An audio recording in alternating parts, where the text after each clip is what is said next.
Alô você, o nosso vídeo já vai começar. Então, antes de começar, por favor, inscreva-se no nosso canal, curta e também ative o sininho para receber as novidades, tá bom?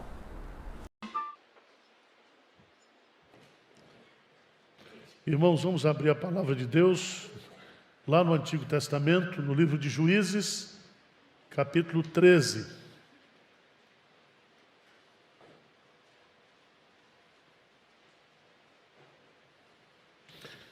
Vamos ler dos versos de 1 a 3, mas você deixa a Bíblia aberta,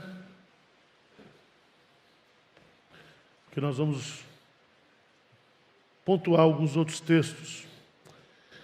Nós estamos celebrando a ceia hoje. Os 4 cultos celebrando a ceia.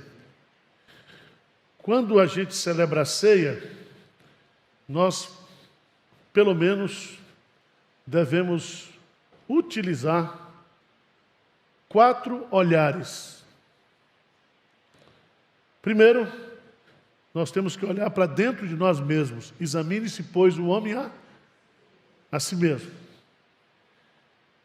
Nós olhamos para trás, para a cruz, fazer isto em memória de mim. Nós olhamos para frente, porque quando nós celebramos a ceia, nós anunciamos a morte do Senhor até que Ele venha. Mas quando nós celebramos a ceia, nós devemos também olhar para o nosso lado e observar os nossos irmãos, principalmente aqueles que não estão aqui. E eu quero falar hoje como lidar com os nossos filhos, você que é pai crente, que estão desviados. Quem se lembra aqui de um grande amigo seu que já tomou santa ceia com você e hoje está desviado, está fora da igreja? Levanta a mão. Quantos pais estão nos assistindo aí que criaram seus filhos na igreja? São pais piedosos e os filhos hoje estão muitos abençoados materialmente e não quer saber de igreja, não quer saber de Deus. Estou falando de uma coisa real aqui ou não?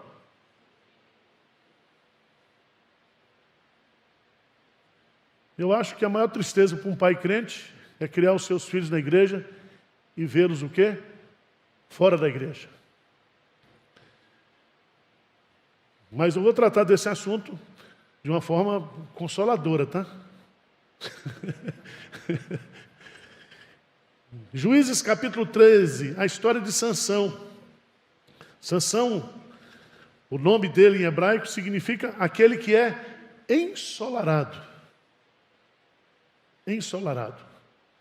Mas que infelizmente viveu momentos de trevas na sua vida.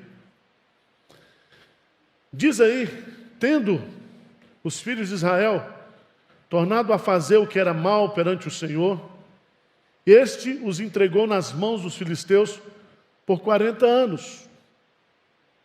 Havia um homem de Zorá, da linhagem de Dan, chamado Manoá, cuja mulher era estéril e não tinha filhos. Lê comigo o versículo 3.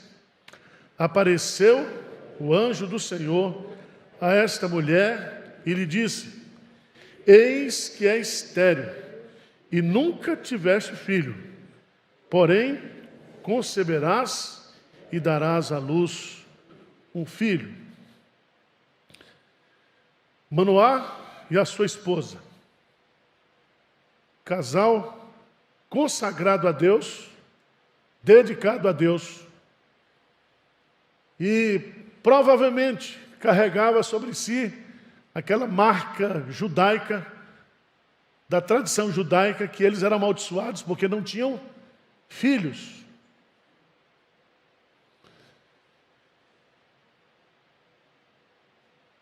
E Deus resolveu dar a eles um filho. E é tão interessante, porque esse filho, que foi um presente de Deus, que nasceu como resposta de oração, que nasceu para ser consagrado a Deus desde o ventre materno, se desviou, aprontou muito. E a Bíblia diz que o filho insensato, ele é tristeza para os seus pais. E eu quero, como diz o príncipe, à guisa de introdução, colocar 3 coisas aqui para vocês. Você que é um pai, crente, piedoso, que criou os seus filhos na igreja, no evangelho, que sempre deu testemunho e foi referência para os seus filhos, e esses filhos estão fora da igreja, estão desviados. Eu quero deixar 3 coisas para vocês nesta noite. Primeiro, vocês fizeram a parte de vocês. Nós, como pais, somos responsáveis e temos autonomia sobre os nossos filhos até uma certa idade. Depois, eles são responsáveis pelos seus atos. Parabéns pelos filhos que você tem, pelos filhos que você deu, pelo seu exemplo, como pai e mãe crentes. Segunda coisa, não se culpem, porque os seus filhos estão desviados. Às vezes eu encontro alguns pais desesperados que dizem para mim assim: pastor, onde foi que eu errei? Você errou por ter nascido, já nasceu errado. Porque os filhos, eles não estão na igreja e eles estão desviados porque eu errei na educação ou não. Muitos filhos estão desviados por decisão própria, por atração do mundo, por um projeto de vida que não inclui Deus. Então não assuma para si essa culpa, essa dor.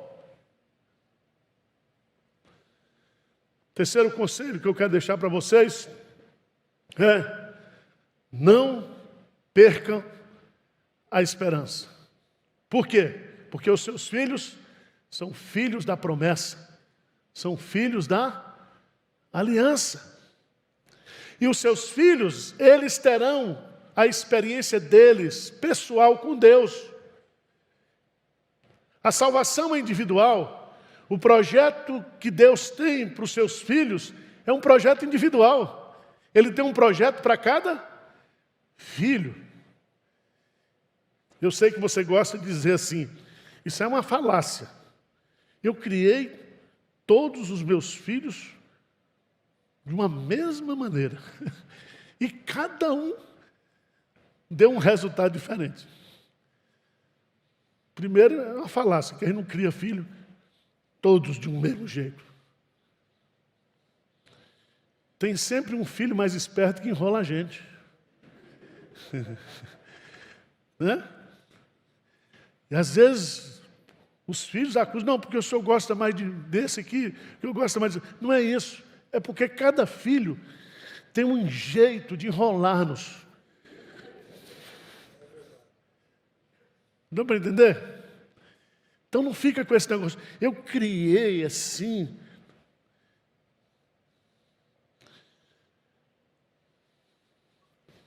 Veja, por favor, algumas características sobre Sansão. Como lidar com os nossos filhos desviados? Primeiro, Sansão nasceu em um tempo difícil. Veja no texto: tendo os filhos de Israel tornado a fazer o que era mal perante o Senhor, este os entregou nas mãos dos filisteus por 40 anos. Preste atenção que Sansão nasceu num tempo de escravidão. Num tempo em que o povo de Israel estava sendo dominado pelos filisteus. Presta atenção para os casais jovens que estão aqui. Não querem ter filho, mas tem cachorro. E alguns casais jovens dizem assim, hoje, século 21, tempo difícil para ter filho. E eu pergunto para você, quando é que foi fácil ter filho? Tem na Bíblia assim? Tempo bom para ter filho. Tem alguma profecia aí? Quando foi que Moisés nasceu? Moisés nasceu quando o povo de Israel estava no Egito. Quando Jesus nasceu, vocês se lembram? Houve um decreto de Herodes para matar todas as crianças. Semelhantemente àquele período que Faraó deu uma ordem às parteiras do Egito para que matasse todas as crianças hebreias que nascessem. Então, esse negócio de ter filho, e eu dou graças a Deus, porque nessa quarentena foi um vento de gravidez nessa igreja. Está nascendo menino aos borbotões. Louvado seja Deus. Nós vamos ter que ampliar o berçário. Eu acho que a primeira leva de batismo aqui vai ser bem uns 30 ou 40. Sansão nasceu num tempo difícil.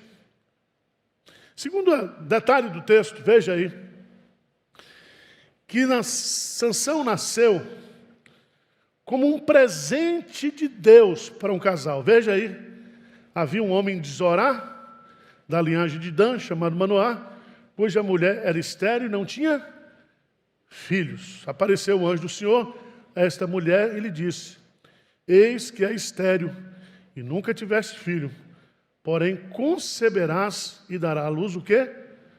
A um filho. Ela não podia ter filho, ela queria um filho. E Deus resolveu agraciar esse casal com um filho. E aí eu quero estabelecer um princípio que está lá no Salmo 127, que os filhos são herança do Senhor. Presentes. Então preste atenção, você que é pai crente, se você tem um filho desviado, lembre-se que esse filho não é problema. Ele é o quê? Bênção. Bênção. Os filhos são presentes de Deus. Os filhos são herança do Senhor.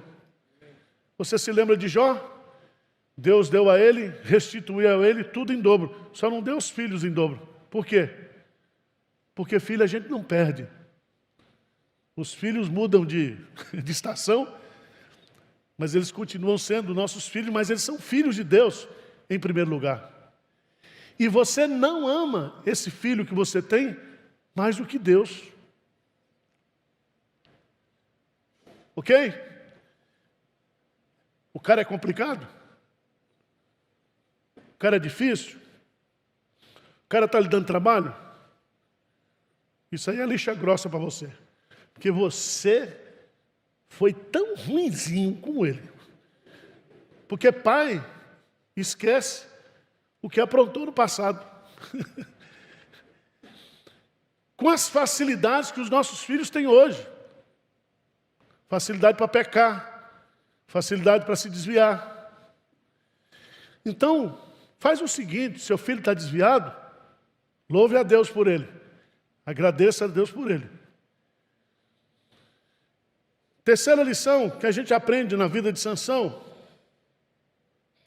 é que Sansão, ele nasceu num tempo difícil, como um presente de Deus, para cumprir um projeto de Deus.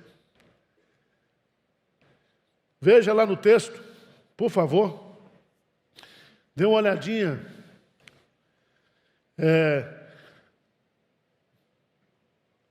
No versículo 5, por favor, o que que diz lá? Porque eis que tu conceberás e darás luz a um filho, sobre cuja cabeça não passarás navalha, porquanto o menino será nazireu, consagrado a Deus desde o ventre, de sua mãe. E ele começará a livrar a Israel do poder dos filisteus. Veja que não foi a mãe que consagrou. Desde o ventre materno. Quem foi que consagrou? Deus. Mãe só consagra filho para o ministério quando o menino pega uma meningite. Aí diz, Senhor, se o Senhor salvar meu filho, ele vai para o seminário. E aí você olha, chega no seminário, só vê coisa troncha. Só vê gente que foi consagrado num momento de desespero. Mas esse aqui não. Quando houve o anúncio, diz, esse menino será nazireu. Ele será consagrado a Deus desde o ventre materno. Eu queria dizer para você, que está meio angustiado, aí, desesperado, Deus tem um plano para a vida do seu filho. Ele está desviado, mas Deus tem um plano para ele. Deus tem um projeto para cada filho de crente que nasce. Lembra de Moisés? Moisés nasceu num tempo difícil. Sobreviveu ao decreto de Faraó. Foi jogado pela mãe nas correntezas de um rio. E a providência de Deus o protegeu. E a influência daquela mãe na vida de Moisés foi tamanha, que lá na idade adulta, lá depois de passar por poucas e boas, depois de cometer um homicídio, depois de, com toda a sua formação, foi trabalhar para o sogro. Pensa numa humilhação. Cara com mestrado, doutorado, vai trabalhar com o sogro, no deserto, criando cabra. Pensa num negócio desse aí. Joquebede poderia dizer, meu filho não deu para nada. Não é assim? Porque às vezes a gente acha que os filhos são nossos. E é tão bonito isso. Porque Sansão nasceu para cumprir um projeto de Deus. Ele seria um dos libertadores, um instrumento de libertação que Deus usaria para tirar o povo de Israel da opressão dos filisteus. Mas em quarto lugar, primeiro, Sansão nasceu num tempo difícil. Sansão nasceu como um presente de Deus para um casal que não podia ter filhos.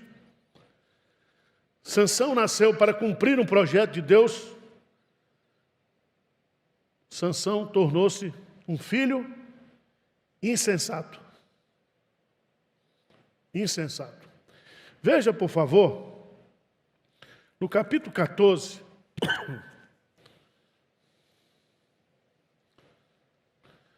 e ele começa a mostrar sua insensatez quando resolveu casar.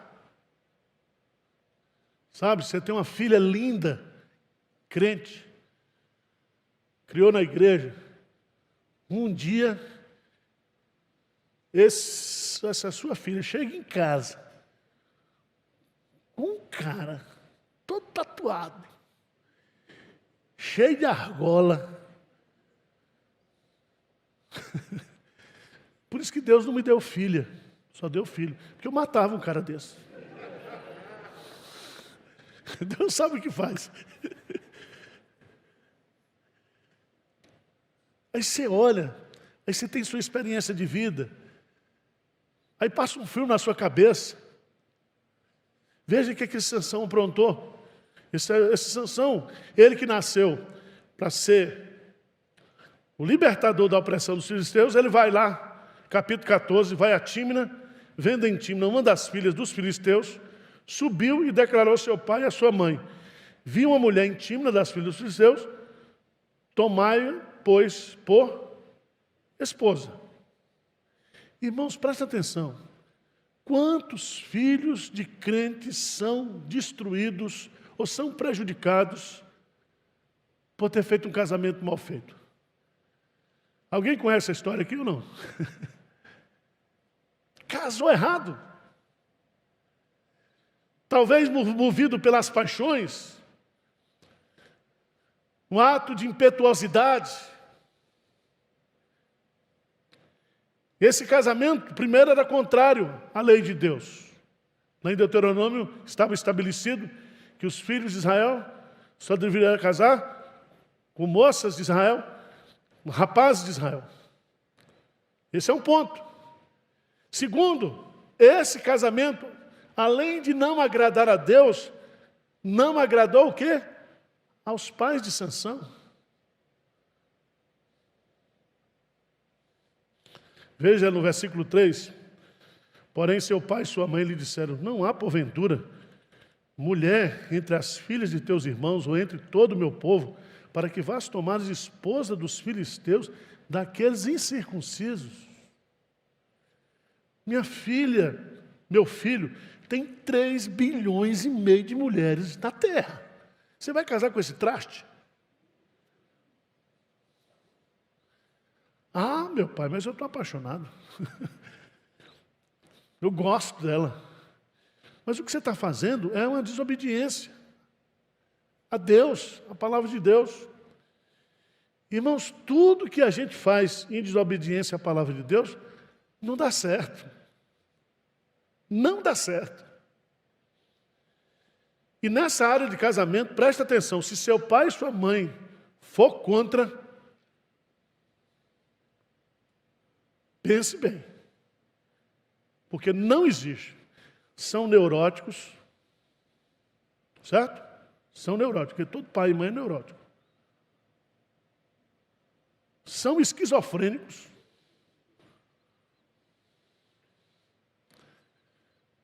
Mas não existe ninguém no mundo que quer a sua felicidade do que seu pai e sua mãe. Sabe por quê? Porque sofrimento de filho é sofrimento de pai e de mãe. Quem é pai e mãe aqui? Levanta a mão para me aprovar aqui, se eu estou falando mentira. O filho faz um casamento errado. Quem é que sofre? Sofre o filho e sofre os pais.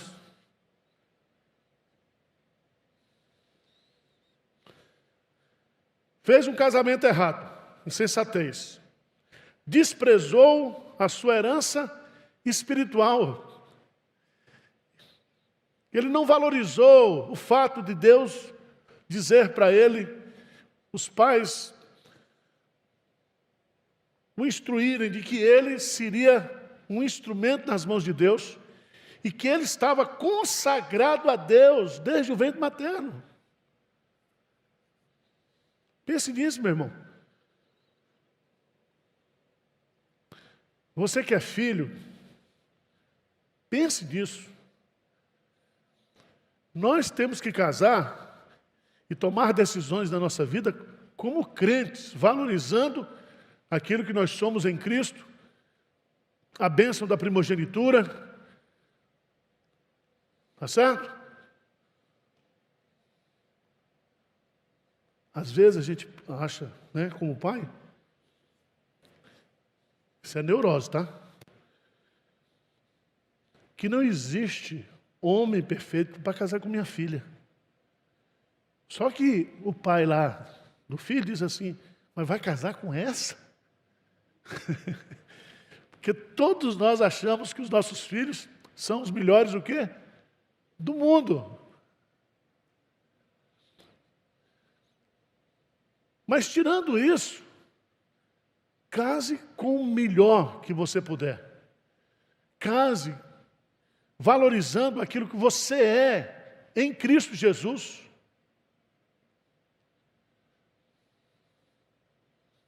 Quem não é casado aqui e quer casar, levanta a mão.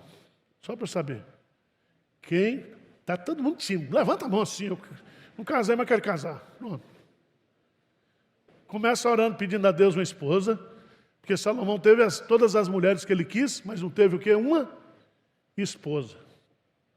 Segundo, olha bem para a sogra e para o sogro. em todos os aspectos, relacionamento, até na carcaça, na lataria. Que, presta atenção. Sua esposa, sua sogra amanhã. Veja como ela trata o marido. Veja como é que se relaciona. Nós casamos com quem é diferente. Do ponto de vista do temperamento, do jeito. Mas do ponto de vista do relacionamento social e de fé, nós temos que casar com gente parecida com a gente.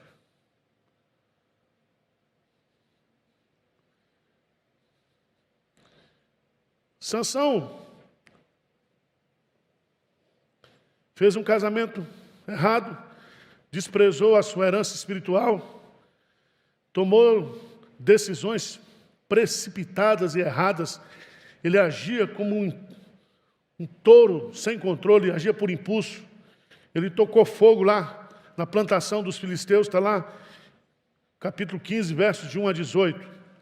Mas nos versos 16, de 1 a 4, a insensatez dele é que ele brincava com o pecado. Veja lá, no capítulo 16, ele tinha um problema sexual. Ele gostava de prostituta.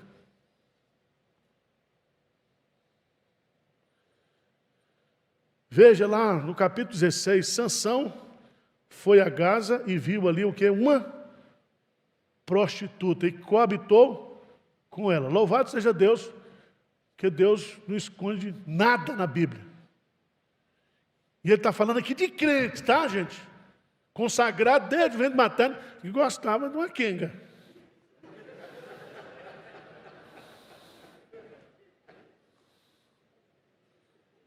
Quenga é uma linguagem de Jorge Amado, lá na Bahia. Você não tem cultura para me avaliar, né? E vem do coco. O coco tem a quenga. Então essa é uma expressão de Jorge Amado. Tá? Não é pejorativo, não, é cultural.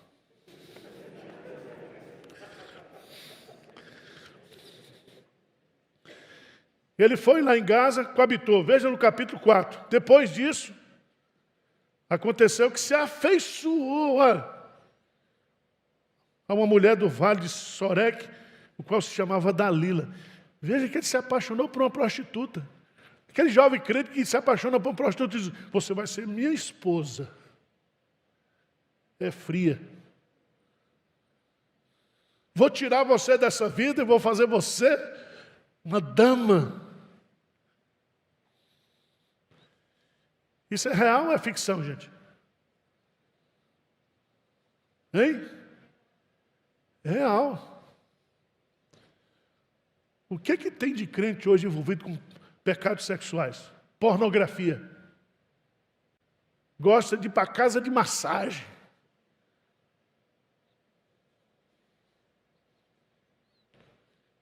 E não precisa ir longe, aqui próximo. Você sair agora, passar aqui na porta da USP, não precisa nem chamar, já vem. Crente. Brincou com o pecado, se envolveu. E parece que ele saía contando os inferninhos. Ele dizia inferninho, inferninho, assim, ó, visitando. O que aconteceu com ele? O pecado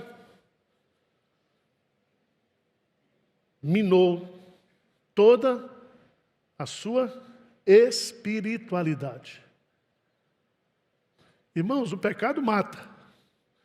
Mata o nosso relacionamento com Deus, mata o nosso relacionamento com a igreja, uns com os outros, mata os nossos relacionamentos familiares. O pecado só traz sofrimento.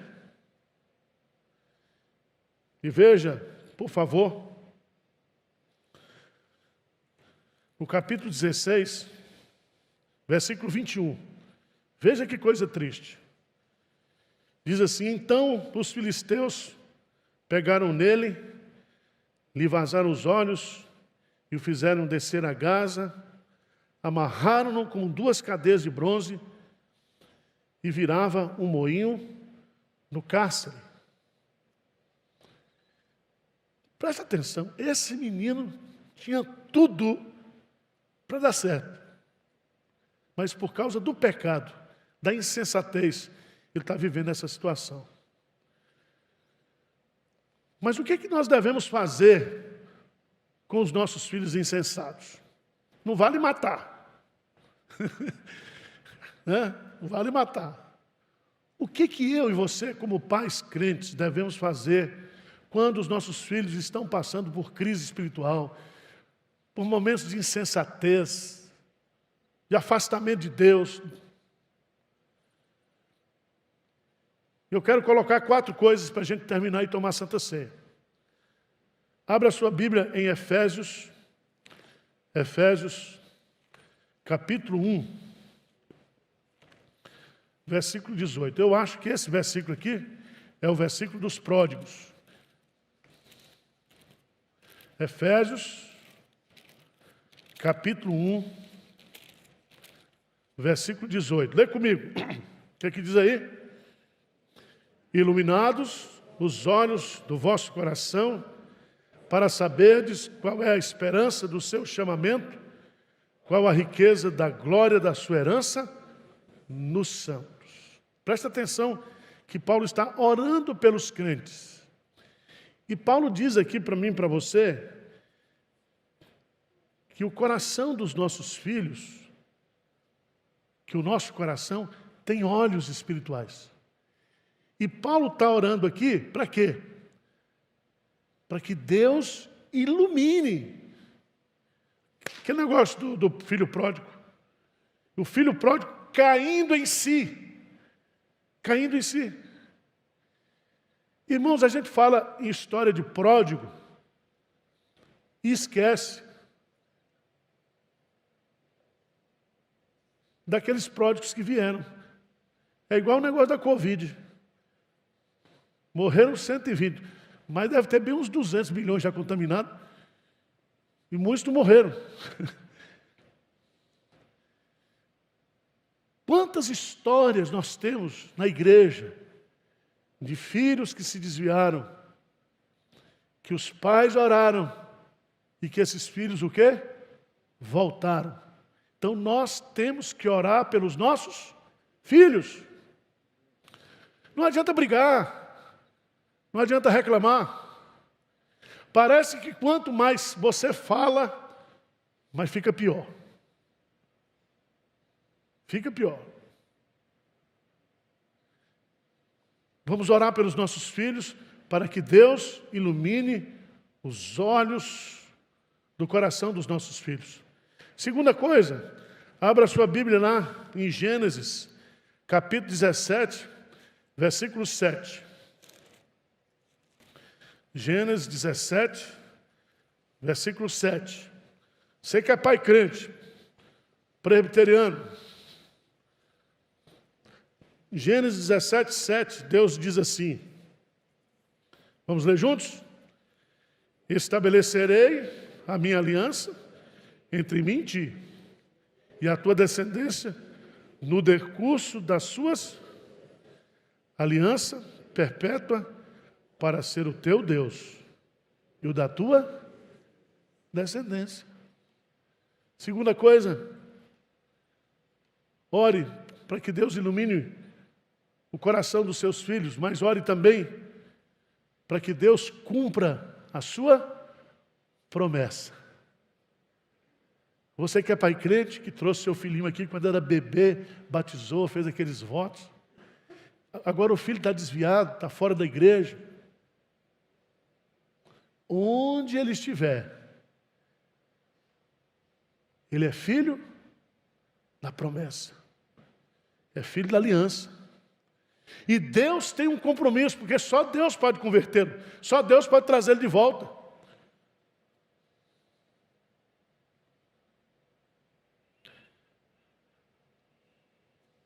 Vamos lá, de novo, para encerrar, terceira aplicação prática.